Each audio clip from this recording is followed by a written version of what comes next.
Hello guys എല്ലാവർക്കും എന്നാ ഉണ്ടെന്ന് വിശേഷം. ഇവിടെ ഞാൻ സുഖമായിട്ടിരിക്കുന്നു കേട്ടോ. അപ്പോൾ ഇന്നത്തെ ദിവസം എന്ന് പറയുന്നത് വൈകുന്നേരം ആയപ്പോൾ കുറച്ച് പാത്രം കഴുകാനുണ്ടായിരുന്നു. പാത്രമൊക്കെ കഴുകി വെച്ചു.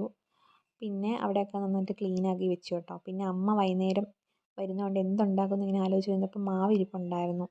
അങ്ങനെ ഞാൻ കുറച്ച് ഇഡ്ഡലി ഉണ്ടാക്കി വെച്ചു കേട്ടോ. അമ്മ രാവിലെ ദോശ ഉണ്ടാക്കി, അപ്പോൾ ഞാൻ ഇഡ്ഡലി ഉണ്ടാക്കാമെന്ന് വിചാരിച്ചു. അങ്ങനെ ഇഡ്ഡലിയൊക്കെ ഉണ്ടാക്കി വെച്ചപ്പോൾ അമ്മ വൈകുന്നേരം വന്നപ്പോൾ ഇഡ്ഡലിയും സാമ്പാറും ചട്നിയും കൂടെ കൂട്ടി കൊടുത്തു. പിന്നെ അമ്മയും പൂച്ചയോട്ടിന് എന്തൊക്കെയോ സംസാരിക്കുന്നുണ്ടായിരുന്നു. പിന്നെ ഞാനും അമ്മയും കൂടെ വിറക് വെട്ടാൻ വേണ്ടി പോയി കേട്ടോ. അപ്പോഴാണ് ചൂട്ടിനെ കണ്ടത് കേട്ടോ. അങ്ങനെ അമ്മ കുറേ വിറകൊക്കെ വെട്ടി ഒടിച്ചെടുത്തു. ഞാനും അമ്മേനെ സഹായിച്ചു കേട്ടോ. വെട്ടി ഒടിച്ചില്ല, ഞാൻ അമ്മേനെ സഹായിച്ചതേ ഉള്ളൂ. എടുത്തു കൊണ്ട് കൊടുത്തു. എന്നിട്ട് അങ്ങനെയൊക്കെ ഞങ്ങൾ ഓരോ സംസാരമൊക്കെ സംസാരിച്ചിങ്ങ് പോന്നു.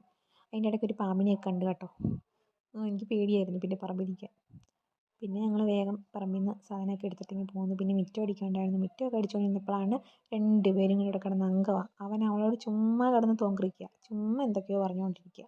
ഇത് തന്നെ പരിപാടി. എന്നിട്ട് അവളാണെങ്കിൽ മൈൻഡ് പോലും ചെയ്യുന്നില്ല. അവൾ അവിടെ കിടന്ന് എന്തൊക്കെയോ കളിക്കുന്നുണ്ട്. എപ്പോഴും അവൾക്കൊരു ഇതുണ്ട്, സ്വഭാവമുണ്ട്, ഇങ്ങനെ മരത്തിൽ കയറുക, ഇങ്ങനെ എന്തൊക്കെയും കാണിക്കുക. ഇത് തന്നെ. എന്നിട്ട് അവനത് ഇഷ്ടപ്പെടുകയില്ല. അവൻ അന്നേരം ചുമ്മാ കുറച്ചുകൊണ്ടിരിക്കും.